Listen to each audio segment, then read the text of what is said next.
this afternoon. My name is Kimberly Pacheco, and I will be sharing my thoughts right here on Timeout Tuesday.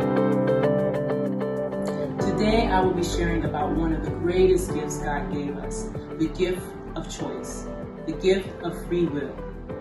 The freedom to choose allows us to shape our individual world any way that we want to, and we live in an unprecedented age of options. There's so many things to choose from.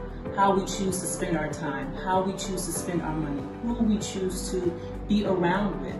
But luckily, the good news is that we have several examples of people in the Bible who help us to choose what is better, choose for ourselves, and choose with the heart and character of Jesus.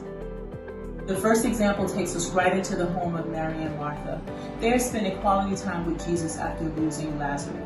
Martha is busy getting the house ready. She's doing a noble thing. She's being hospitable, she's serving, and she's giving to Jesus in her own way. However, Mary is at the foot of Jesus. She is listening to him, listening to his lessons. And Jesus is spending time with her as well.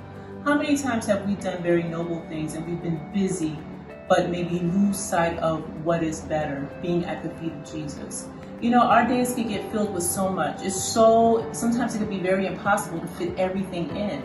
But choice, that's why it's challenging, because to choose one thing, sometimes you may have to sacrifice another. There's only so many hours in a day, and you have to choose wisely and choose in a godly way. And this is a perfect example.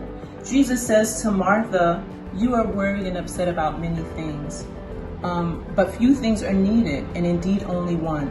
Mary has chosen what is better, and it will not be taken from her." So Jesus, he tells Martha that Mary has chosen what is better, and it will not be taken away from her. And again, choice it can be very challenging, because there are many things that are even great things that we have to choose, but not at the sacrifice of, what is important, what is better. So, and it's true, we all have those busy days where we're either taking kids to their baseball games or football games, or even we're doing shopping because we're preparing for an event, even work, trying to finish up those projects, we're working extra hours to get it done.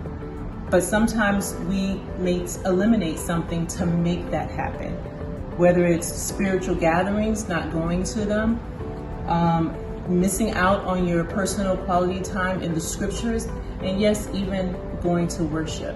Many things can come into play. We are all unique. I've been a Martha so many times I can't even say.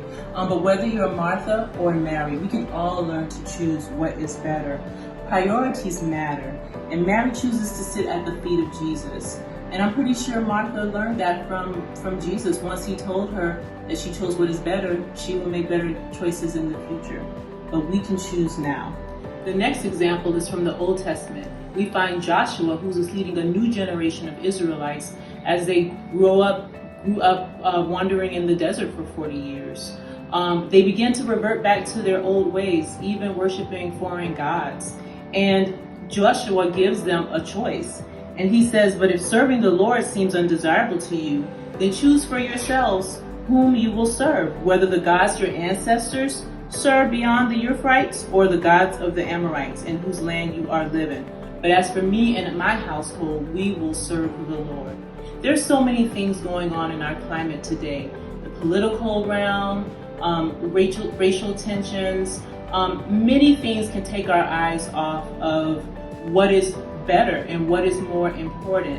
And Joshua takes a stand, and he takes a stand no matter what their decisions are going to be, but he laid the request and the choice before them. And he says it, choose for yourselves. And he is the perfect example of us choosing, again, what is better, but also exhibiting that free will to choose for ourselves, to maintain our righteousness through all of this what seems like chaos in the world. Last and most important example we have today is Jesus. Jesus had many priorities. He taught God's word, he served the poor, he embraced the outcast, he poured himself unconditionally into the disciples, he fed people physically and spiritually. Yet we always knew what his number one priority was. He always found time through all of those services to seek the Father. he would often go away into a solitude place to be with his Father. In Luke 5, verse 15 and 16, it says, "Yet the news about him spread all the more, so that crowds of people came to hear him and to be healed of their sicknesses. But Jesus often withdrew to lonely places and prayed." Does this sound familiar? Although we know that Jesus spent much of his time healing the sick, serving people, leading and equipping his disciples, often he would withdraw to go spend time with the Father. He chose what was better. Similar to what Mary did. Instead of being busy about the house, doing things that Martha was doing for Jesus, showing hospitality and serving him, she was right at his feet. Jesus drew his strength from God in these alone times so that he can do all of the things that we just mentioned about him. Withdrawing to spend time in prayer with the Father, Jesus always broke away from all the amazing things that he'd done to choose what was better. This gave him strength to do all of the things that we talked about. He might sleep less or work less, but he would find time to pray.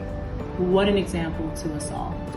In 1 Peter 2:21 it says, "To this you were called, because Christ suffered for you, leaving you an example that you should follow in his steps." Jesus left us an example to choose for ourselves, to choose what is better, and to choose as he did. Thank you again for joining us in Timeout Tuesday.